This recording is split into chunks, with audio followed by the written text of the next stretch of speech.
Queridos hermanos y hermanas, es siempre una alegría el poder llegar hasta sus hogares con este su programa Profundizando en la Fe, donde meditamos el Evangelio, vemos también algún número del Catecismo, tratando de entrar en lo que Jesús quiere de cada uno de sus hijos, de cada uno de nosotros. Por eso pedimos su luz, pedimos su gracia. También queremos hoy bendecirle con el Salmo 33. El afligido invocó al Señor y Él lo escuchó. Bendigo al Señor en todo momento. Su alabanza está siempre en mi boca. Mi alma se gloría en el Señor. Que los humildes lo escuchen y se alegren. Contémplenlo y quedarán radiantes. Su rostro no se avergonzará. El afligido invocó al Señor y Él lo escuchó y lo salvó de sus angustias. El Señor se enfrenta con los malhechores para borrar de la tierra su memoria. Cuando uno grita, el Señor lo escucha y lo libra de sus angustias. El Señor está cerca de los atribulados, salva a los abatidos. El Señor redime a sus siervos, no será castigado quien se acoge a Él. Bendigo al Señor en todo momento. Con esta frase, con esta expresión, comienza este Salmo 33. El hombre de fe, el hombre que se deja guiar por el Espíritu de Dios, siempre bendice al Señor.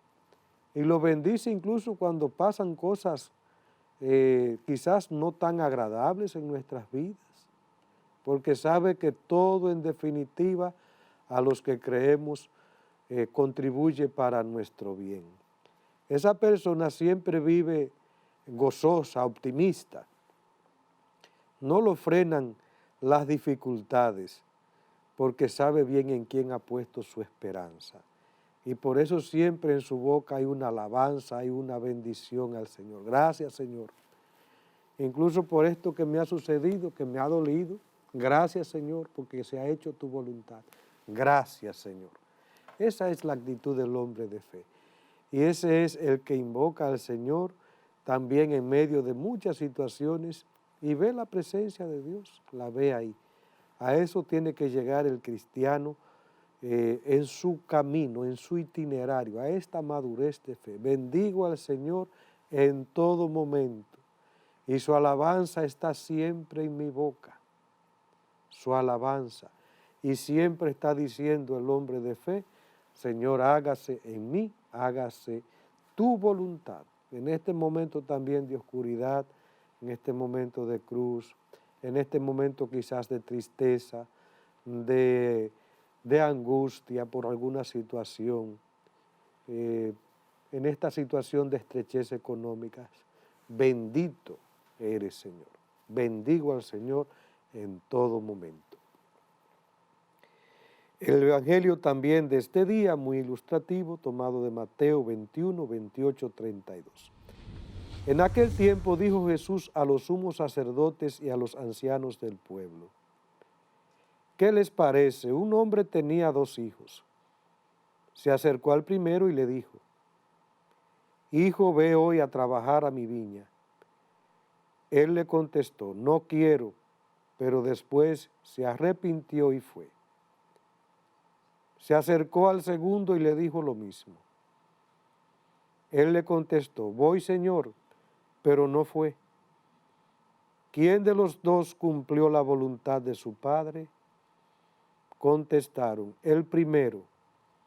Jesús les dijo: en verdad les digo que los publicanos y las prostitutas van por delante de ustedes en el reino de Dios.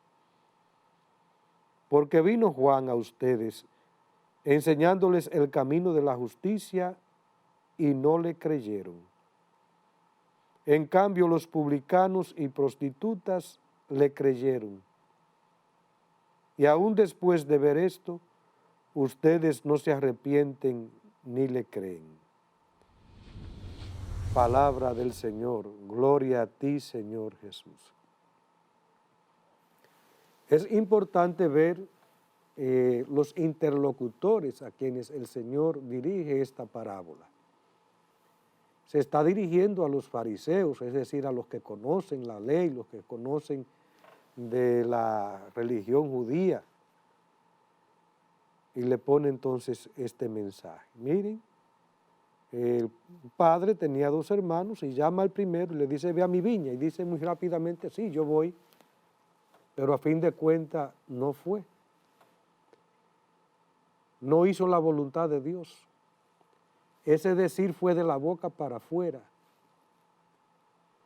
¿Y cuánto tenemos entonces que analizarnos nosotros, los bautizados, animadores de asambleas, catequistas, los que van al frente de movimientos apostólicos, Emaús, la renovación carismática, la pastoral familiar, la pastoral catequética, o simplemente en la pastoral social? ¿Cuánto debemos examinarnos? Porque muchas veces decimos que sí, pero luego no hacemos la voluntad de Dios. No trabajamos en la viña del Señor, que es sobre todo acoger su voluntad. El segundo dijo que no iba, pero terminó yendo. Por supuesto que en un primer momento dijo que no, pero luego se arrepiente y dice que sí. Y tenemos una cantidad de casos de gente que ha vivido una vida de desorden, de vicios, ya sea de vicios de alcohol, vicios de droga, vicios de prostitución, cualquier vicio, pero se ha encontrado con el Señor. En un primer momento ha dicho que no, y luego entonces entregan toda su vida al Señor y viven de una manera auténtica y viven de una manera que se nota el cambio, se nota la fe. Por tanto, cuando vamos allí al templo y nos confirmamos y el sacerdote te pregunta, el obispo te pregunta, ¿renuncias a Satanás, padre y príncipe del pecado? ¿Renuncias a la envidia? ¿Renuncias a los resentimientos, a los celos, al adulterio, a la avaricia? ¿Renuncias a todo eso? A veces se dice muy rápidamente, sí, renuncio. Sí, renuncio. Tenemos plena conciencia de que es ante Dios que estamos diciendo que sí, renuncio. Y a veces esto se dice de la boca para afuera. Lamentablemente, eso pasa, de la boca para afuera. Porque no es fácil acoger el camino del Señor. Porque significa renunciar a mis apetencias, a las tendencias de mi propia carne, de mi propio cuerpo, que van contrarias a la del Espíritu. Contrarias, y que por tanto exigen de mí una ascesis, exigen un esfuerzo, exigen un sacrificio, una templanza, un dominio de sí. Un dominio de sí. Ante, primeramente, las apetencias del cuerpo, pero también ante las llamadas del mundo. Son 2 fuerzas fuertes que tenemos ahí, la llamada del mundo. Este mundo que te invita a la sensualidad, al consumismo, al adulterio, a la fornicación, a derrochar, a idolatrar personas y cosas. Hoy vivimos en un mundo idólatra. Se idolatran artistas, se idolatran políticos, se idolatran deportistas. Y esta gente cuando se mueren y organizan un funeral de 9 días y los medios de comunicación solamente agitan en eso. Son verdaderas idolatrías. Y qué poco se habla entonces de lo más grande que es Dios, de lo más grande que es la justicia, de lo más grande que es la verdad, de lo más grande que es una vida honesta, una vida llevada con coherencia, llevada también con paz. Y no solamente eso, sino que también tenemos la fuerza de la carne, hemos dicho, las tendencias de nuestra propia carne, que tiende a la comodidad, tiende al placer, tiende a todo eso tiende. Es una verdad. La tendencia, las llamadas del mundo, pero además también están las tentaciones de Satanás. Por eso dice San Pablo, nuestra lucha no es solo contra la carne y contra la sangre, es contra espíritu también. Y por eso es que el hombre, el cristiano, y esta llamada también de este evangelio en este Adviento, nos está diciendo, mira, ármate, como dice San Pablo, con las armaduras de la fe, de la oración. La fe, la oración, para uno también poder sobrellevar, para poder cantar victoria en la vida cristiana. Solo los esforzados entrarán en el reino de los cielos. El que no se esfuerza no entrará. Es la verdad, no nos podemos engañar. No se trata simplemente de bautizarme para decir que estoy bautizado, de confirmarme para decir que estoy confirmado, porque mi abuela se confirmó.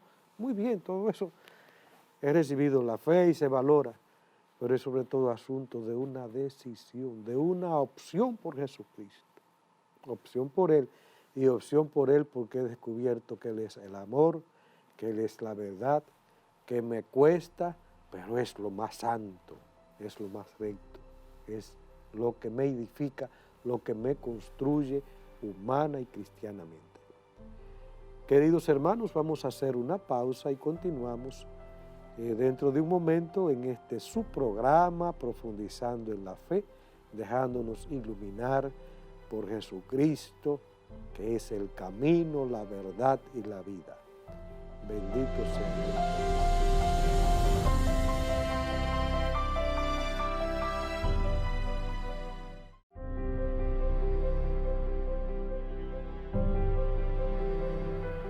Bien, queridos hermanos, estamos meditando en estos últimos capítulos en la iglesia. Decimos en el credo, creo en la iglesia. ¿Y por qué decimos creo en la iglesia? Primeramente porque en la voluntad de Dios, en el plan de Dios, ya estaba el fundar la iglesia.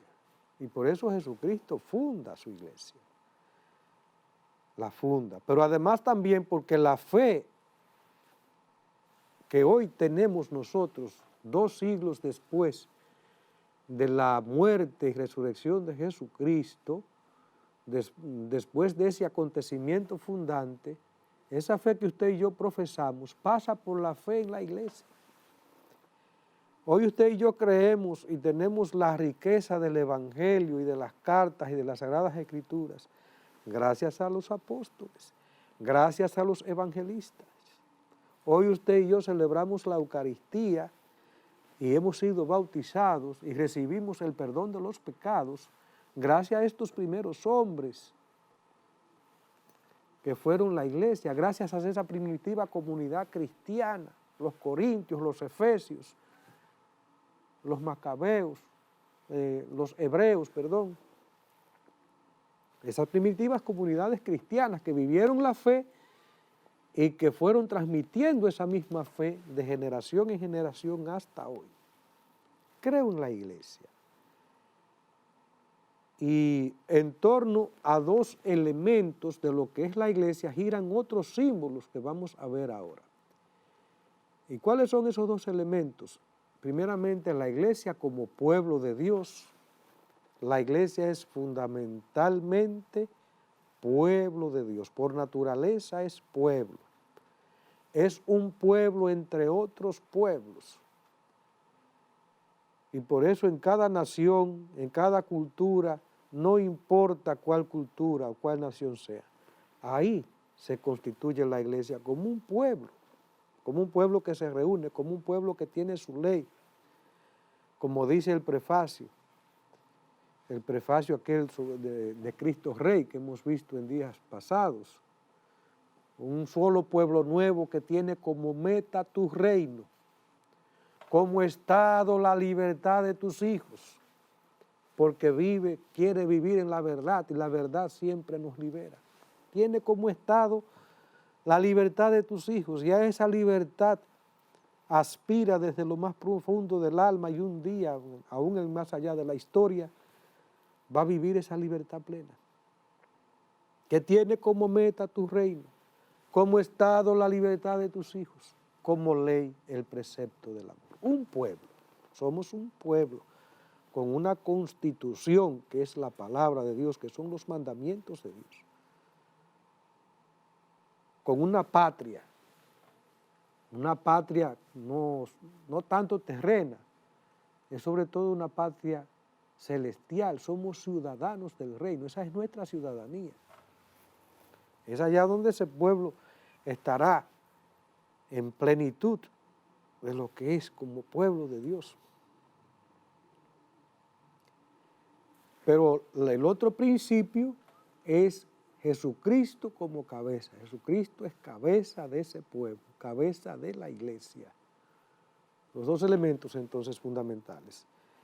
La iglesia, pueblo de Dios, Jesucristo, cabeza de ese pueblo. Vamos a ver ahora estas imágenes, estas simbologías, así como vimos unos símbolos del Espíritu Santo, también la iglesia en la configuración, en esa preparación del Antiguo Testamento se hacía alusión a ella a través de unos símbolos, unas imágenes que son todavía más contundentes que las mismas palabras. Por eso Jesús, cuando quería dejar algo bien claro, traía ahí una parábola, es decir, una imagen que habla claramente de una realidad. La iglesia en efecto es el redil, cuya puerta única y necesaria es Cristo. Es también el rebaño cuyo pastor será el mismo Dios, como él mismo anunció. Aunque son pastores humanos quienes gobiernan a las ovejas, sin embargo es Cristo mismo el que sin cesar las guía y alimenta. Él, el buen pastor y cabeza de los pastores, que dio su vida por las ovejas. La primera imagen de la iglesia es la de redil. La iglesia es el redil, cuya única puerta necesaria es Cristo. Todo el que entra a formar parte de este pueblo necesariamente tiene que entrar por la puerta, y la puerta es Jesucristo. Por eso en ese primer sacramento, que es el bautismo, y que es la puerta de la iglesia. ¿Y por qué es la puerta de la iglesia? Porque en el bautismo somos configurados con Cristo. El Espíritu nos da la forma de Cristo. Eso significa ser configurados con Él. En el bautismo somos constituidos miembros de Cristo. Somos ungidos con el crisma, que significa Cristo, y entramos a formar parte de su pueblo, a participar de esa triple misión mesiánica como profetas, sacerdotes y reyes. Y de ahí que en el bautismo es un rito que casi no se hace, pero debiera hacerse porque tiene un significado. El sacerdote y el diácono, cuando bautizan, nosotros los obispos, debiéramos recibir al bautizando a los padrinos y a los padres en la puerta de la iglesia, porque significa que ese sacramento nos introduce a la iglesia. Y decía, nos introduce porque pasamos por la puerta que es Jesucristo, a través del bautismo que nos configura con Él, que nos devuelve la imagen de Dios, pues nos perdona los pecados, me concede su Espíritu que me constituye en templo suyo. en templo suyo. Redil entonces, cuya única puerta, es otra imagen, todo redil, en el antiguo, en Israel, el redil había una única puerta y por ahí pasaban todas las ovejas. Y por eso hay un canto también que dice que si que asume este evangelio de Juan, el que entra por otra parte es un ladrón y un bandido. El que en la iglesia entra, pero no ha sido, no se ha configurado con Jesucristo, no ha asimilado a Jesucristo, su evangelio, su palabra, se convierte en un francotirador, se convierte en un Judas, se convierte en un traidor, se convierte en una piedra de obstáculo. Y los ha habido y los habrá. La puerta es Jesucristo, Jesucristo. De ahí que el bautismo es algo tan serio y no debiera bautizarse el que no ha asumido a Jesucristo como su Señor y su Salvador.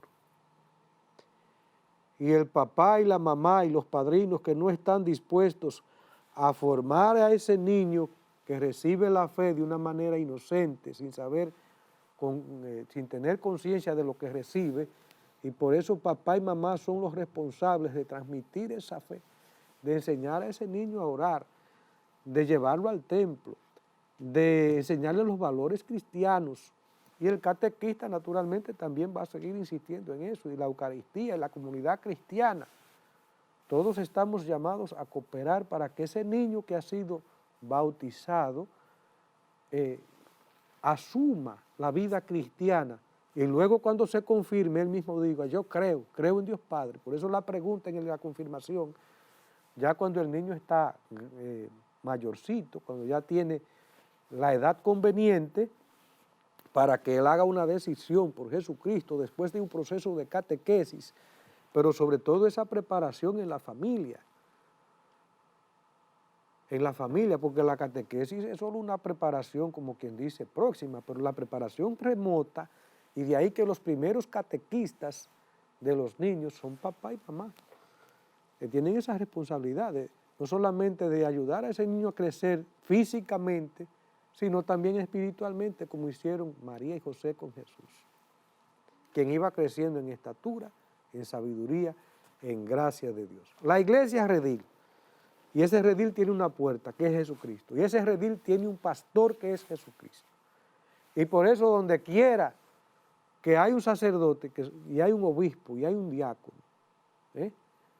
ahí está la presencia de Jesucristo, un único pastor, una única Eucaristía, un único bautismo, una única fe. Jesucristo es el que sigue pastoreando a su pueblo, aquí en la China, en Roma, en la India, un solo pastor que es Jesucristo. Un solo evangelio, a través de muchos pastores que configurados con él, tenemos la misión de continuar esa triple misión de enseñar, santificar y gobernar a su pueblo. Bien, queridos hermanos, creo en la iglesia, y en esa iglesia ha habido una multitud de santos que son como los mejores frutos de esa iglesia. Creo en la iglesia.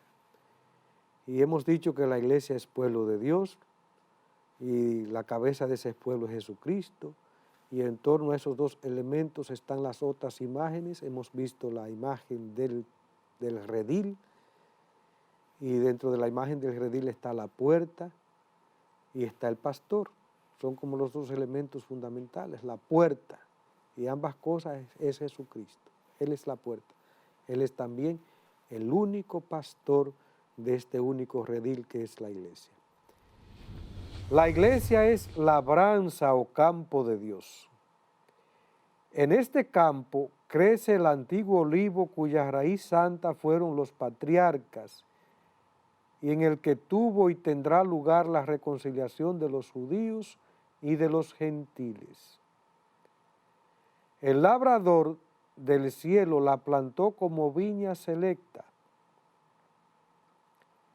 La verdadera vid es Cristo, que da vida y fecundidad a los sarmientos, es decir, a nosotros que permanecemos en Él por medio de la Iglesia y que sin Él no podemos hacer nada.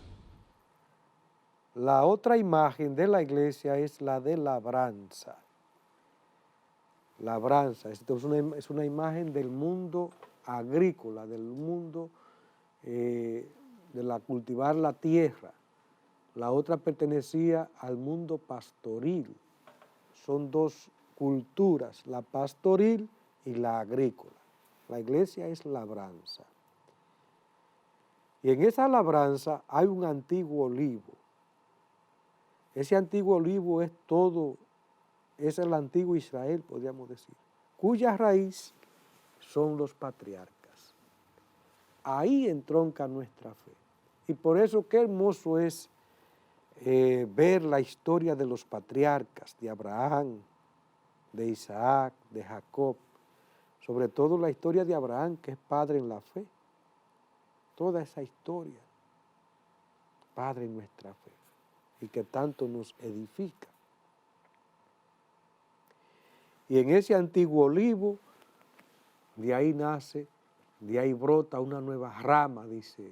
Ahora en el Adviento se habla de eso. Del tronco de Jesé brotará una nueva rama, refiriéndose a Jesucristo. Y esa nueva rama sobre todo está constituida por los gentiles. En ese sentido, en Jesucristo se da esa reconciliación entre judíos y gentiles, formando entonces un solo tronco, una sola viña, una sola labranza, un solo árbol. Son imágenes todas para hablarnos de este misterio de la iglesia. Pero esa labranza tiene un labrador, y ese labrador es nuestro Padre Dios, que con cariño prepara la tierra.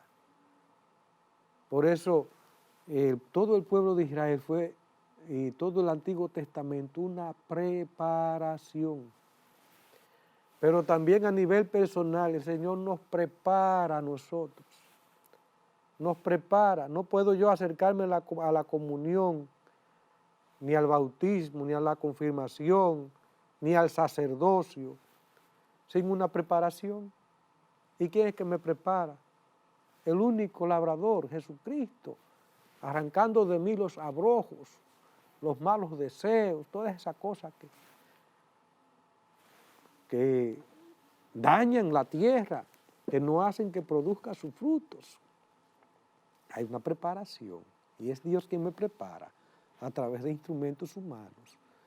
Me libera con su palabra, me introduce en la vida de fe por el bautismo y los sacramentos, me santifica, me prepara, así como la Virgen es ella es el gran jardín de Dios, qué maravilloso. Pero Él mismo la escogió y la preparó, y le infundió su gracia, y luego entonces, ahí se encarna. Qué maravilla lo de Dios, labranza de Dios. Pero la labranza, cuando se habla de labranza, también estamos hablando del mismo Jesús, usa la imagen también de la vid. Él es la vid verdadera.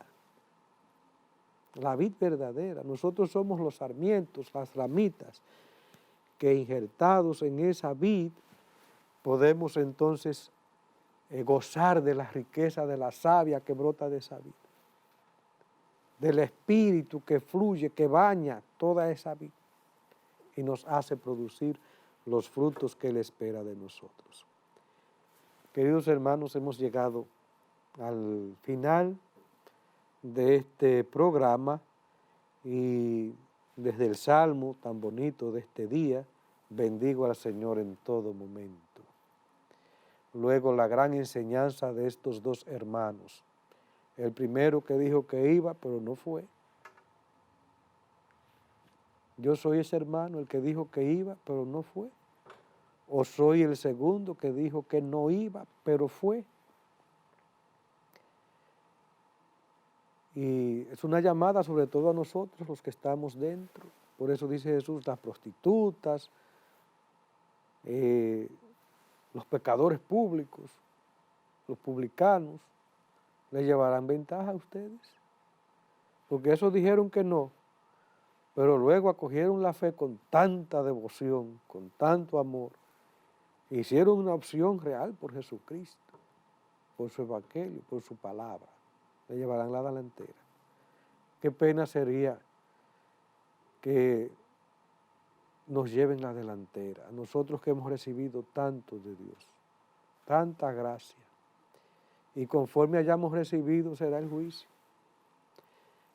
El día pasado leía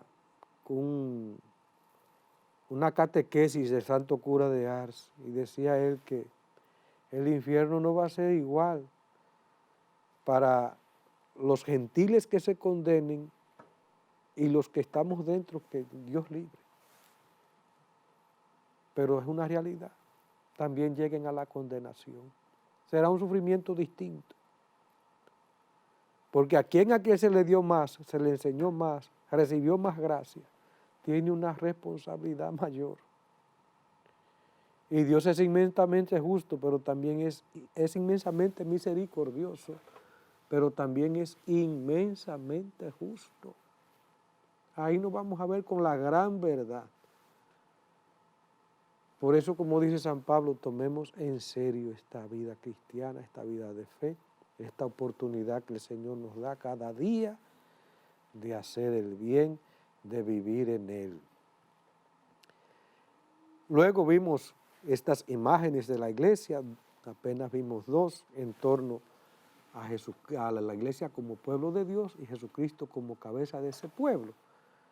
Y ahí veíamos la iglesia como redil, una imagen tomada del mundo pastoril, de la cultura pastoril, y la iglesia como labranza, tomado entonces del mundo agrícola, de la cultura agrícola, pero ambas hablando de la única realidad, la iglesia que es pueblo que tiene una única puerta, un único pastor, un único labrador que es Jesucristo. Que el Señor les bendiga a cada uno de ustedes, les dé una semana llena de alegría, de armonía, de paz, un adviento realmente donde el Señor transforme nuestros corazones, que podamos sacar espacio para la oración, para la solidaridad, para el encuentro con Él. Que les bendiga Dios Todopoderoso, Padre, Hijo y Espíritu Santo. Amén.